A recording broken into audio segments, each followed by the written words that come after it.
بسم اللہ الرحمن الرحیم۔ امام حسن علیہ السلام حضرت علی علیہ السلام اور حضرت فاطمہ الزہرا علیہ السلام کے بڑے بیٹے تھے۔ ان کا مقام اور قدر مسلم ہے اور وہ اپنے والدین کی طرح ہیں۔ بہت سی فضیلتوں کے حامل تھے۔ تاہم آپ کی زندگی میں ایک خاص واقعہ پیش آیا جو آپ کی بیوی کی جانب سے طلاق کی صورت نکلا، جس نے اسلامی تاریخ میں نمایاں مقام حاصل کیا۔ امام حسن علیہ السلام کی ایک بیوی جن کا نام جادہ بنت اشاعت تھا نے انہیں طلاق دی۔ اس واقعے کی تفصیلات مختلف روایات میں ملتی ہیں اور یہ مسئلہ کئی پہلوؤں سے اہمیت رکھتا ہے، جن میں سیاسی و سماجی حالات اور اہل بیت کے درمیان تعلقات شامل ہیں۔ جادہ بنت اشاعت ایک باثر خاندان سے تعلق رکھتی تھیں اور کچھ تاریخی روایات کے مطابق ان کے والد نے بھی اس طلاق کے پس پردہ ایک سازش کی۔ جب یزید بن معاویہ نے امام حسن علیہ السلام سے اقتدار کا مقابلہ کیا تو یزید نے جادہ کو خریدا اور انہیں امام حسن علیہ السلام کے خلاف بھڑکانے کی کوشش کی۔ امام حسن علیہ السلام کو اپنی بیوی کی نیت کی خبر تھی۔ وہ اپنے ذاتی حالات کو دینی و سیاسی نصرت کے لحاظ سے بہت اہمیت دیتے تھے۔ اس دوران آپ نے صبر کا مظاہرہ کیا، لیکن جب انہوں نے دیکھا کہ جادہ کی نیت صحیح نہیں ہے تو آپ نے خلاصی حاصل کرنے کا فیصلہ کیا۔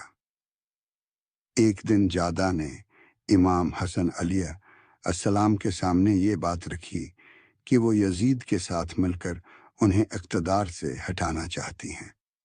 امام حسن نے ان کو سمجھانے کی کوشش کی کہ یہ ایک غلطی ہے، لیکن وہ نہیں مانی۔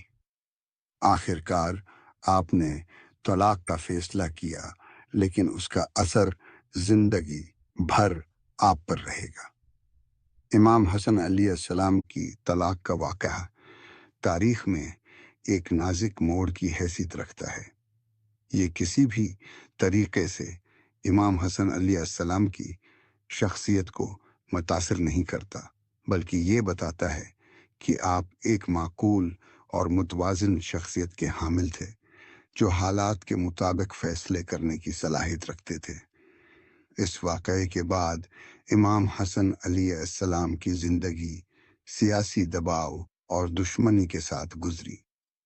آپ نے اپنے والد کی طرح صبر و استقلال کا مظاہرہ کیا، جانتے ہوئے کہ آپ کی کوششیں کس طرح قوم کی بھلائی کے لیے ہو سکتی ہیں۔ یہ واقعہ امام حسن علیہ السلام کی زندگی کے اہم واقعات میں سے ایک ہے۔ ایسی بن مہر ان نے بتایا، عثمان بن عمر نے مجھ سے بتایا کہ ابن اون نے ہمیں عمر بن عشق کے حوالہ پر بتایا، جنہوں نے کہا میں حسن اور حسین کے ساتھ گھر میں تھا۔ حسن باہر سے اندر آئے اور پھر دوبارہ باہر چلے گئے۔ انہوں نے کہا مجھے کئی بار زہر پلایا گیا ہے، لیکن ایسا زہر مجھے پہلے کبھی نہیں پلایا گیا۔ میرے منع سے میرا جگر باہر آ گیا اور میں اپنی لاٹھی سے اسے گھماتا رہا۔ حسین نے ان سے پوچھا تمہیں زہر کس نے پلایا؟ تم اس کے لیے کیا چاہتے ہو؟ کیا تم اسے مار دینا چاہتے ہو؟ اگر وہ جیسے ہے ویسا ہی رہے تو اللہ تم سے بھی زیادہ خوفناک بدلہ لے گا۔ اگر وہ جیسے ہے ویسا نہ رہے تو میں کسی بھی عیب سے آزاد رہنا چاہوں گا۔ جب حسن کی وفات قریب آ گئی تو انہوں نے حسین کو بلایا اور کہا میرے بھائی، میں تمہیں چھوڑ کر اپنے رب کے پاس جا رہا ہوں۔ مجھے زہر پلایا گیا ہے اور میں نے اپنا جگر ایک کٹورے میں اگل دیا ہے۔ مجھے اس شخص کا پتہ ہے جس نے مجھے زہر دیا ہے اور جہاں سے مجھے اس دھوکے کا شکار بنایا گیا ہے۔ میں بے حد طاقتور خدا کے سامنے اس کا مواخذہ کروں گا۔ اس لیے تمہارے بارے میں میرے جو حقوق ہیں کی قسم کھا کر اس بارے میں کچھ مت کہنا، اور اس خدا کی انتظار کرو جو میرے بارے میں بے حد طاقتور خدا کا فیصلہ ہوگا۔ جب میں مر جاؤں تو میری آنکھیں بند کر لینا، مجھے نہلا دینا اور کفن پہنا دینا، پھر مجھے میری چارپائی پر میرے دادا اللہ کے رسول کی قبر پر لے جانا۔ اللہ ان پر اور ان کے خاندان پر رحمت نازل فرمائے، تاکہ میں ان کے ساتھ اپنی وفا کو تجدید کر سکوں۔ اس کے بعد اپنی دادی اسد کی بیٹی فاطمہ کی قبر پر لے جانا اور مجھے وہیں دفن کر دینا۔ میرے بھائی لوگ سوچیں گے کہ تم مجھے اللہ کے رسول کے ساتھ دفن کرنا چاہتے ہو، اسی وجہ سے وہ تمہیں ایسا کرنے سے روکنے کے لیے جمع ہوں گے۔ میں اللہ کی قسم کھاتا ہوں کہ میرے حکم کو پورا کرنے میں تم اپنا ہوں گے، خون بھی نہ بہاؤ گے۔ پھر اس نے اپنے خاندان اور اپنی نسل کے لیے وصیتیں کی۔ اس نے اپنی وراثت اور وہ چیزیں بیان کیں جن کی وصیت امام نے اسے کی تھی جب انہوں نے اسے اپنا جانشین بنایا تھا، اسے اپنے عہدے پر بیٹھنے کے قابل قرار دیا تھا، اور اپنے شیعوں کو یہ اشارہ دیا تھا کہ وہ اس کا جانشین ہے، اور اسے اپنے بعد ان کا نشان بنا کر مقرر کیا تھا۔ جب وہ اپنی آخری سفر پر نکلے تو حسین نے ان کے جسم کو نہلایا اور کفن پہنا دیا، پھر انہیں ان کی چارپائی پر لے گئے۔ مروان اور ان کے ساتھ بنی امیہ کے لوگوں کو ذرا بھی شک نہیں تھا انہیں رسول صلی اللہ علیہ وسلم کے پاس دفن کرنے کی کوشش کریں گے۔ وہ جمع ہوئے اور مسلح ہو گئے۔ جب حسین صلی اللہ علیہ وسلم رسول صلی اللہ علیہ وسلم کی قبر کے قریب حسن کے جسم کے ساتھ پہنچے تاکہ وہ ان کے ساتھ اپنی وفا کو تجدید کر سکیں، تو وہ اپنے گروہ کے ساتھ ان کی طرف بڑھے۔ عائشہ ایک خچر پر ان کے ساتھ تھیں اور کہہ رہی تھیں، آپ اور میرے درمیان ایسی کیا بات ہے کہ آپ کسی ایسے شخص کو اپنے گھر میں آنے کی اجازت دے رہے ہیں جسے میں نہیں چاہتی؟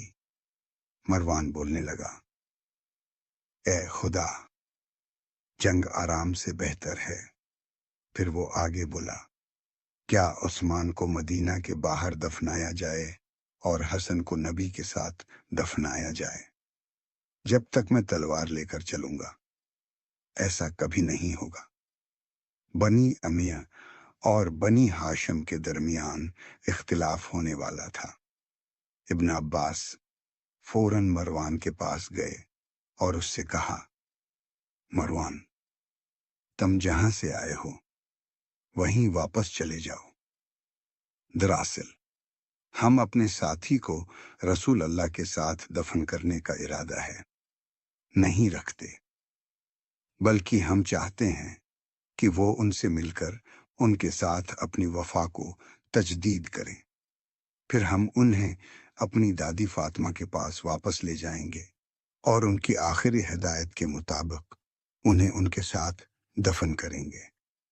اگر ان کا حکم ہوتا کہ انہیں رسول اللہ کے ساتھ دفنایا جائے تو تم جانتے ہو کہ تم ہمیں ایسا کرنے سے ذرا بھی نہیں روک پاتے۔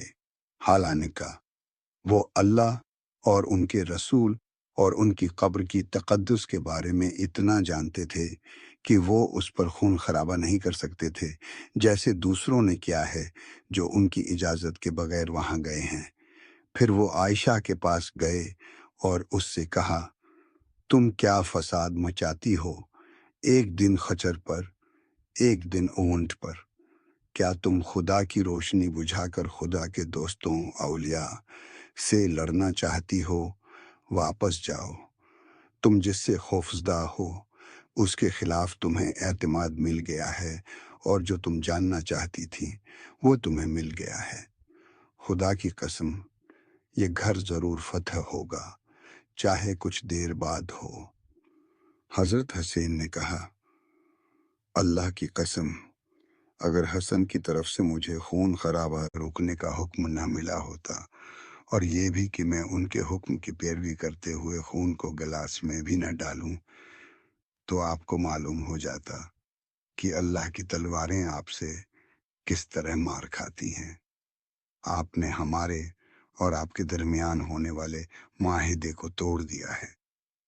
آپ نے ان شرائط کو نظر انداز کر دیا ہے جو ہم نے اپنے لیے ان کے ساتھ کی تھی۔ پھر وہ حسن کے جسم کو لے کر چلے گئے اور انہیں اپنی دادی فاطمہ، اسد بن ہاشم بن عبد المناف کی بیٹی، کے پاس البقیہ مقبرہ میں دفن کر دیا۔ اس وقت ان کی عمر 48 سال تھی۔ امامت میں ان کا وراثتی دور 10 سال کا تھا۔ ان کے بھائی اور وسیط نامہ کے ٹرسٹی حسین نے ان کے جسم کو نہلانے اور کفن پہنانے کا کام کیا، اور انہیں اپنی دادی فاطمہ، جو اسد بن ہاشم بن عبد المناف کی بیٹی تھی، کے ساتھ البقیہ مقبرہ میں دفن کیا۔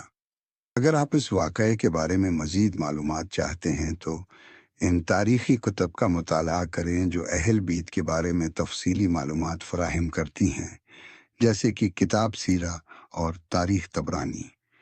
دعا ہے کہ اللہ ہمیں اہل بیت کی محبت اور ان کی تعلیمات پر چلنے کی توفیق عطا فرمائے۔ آمین۔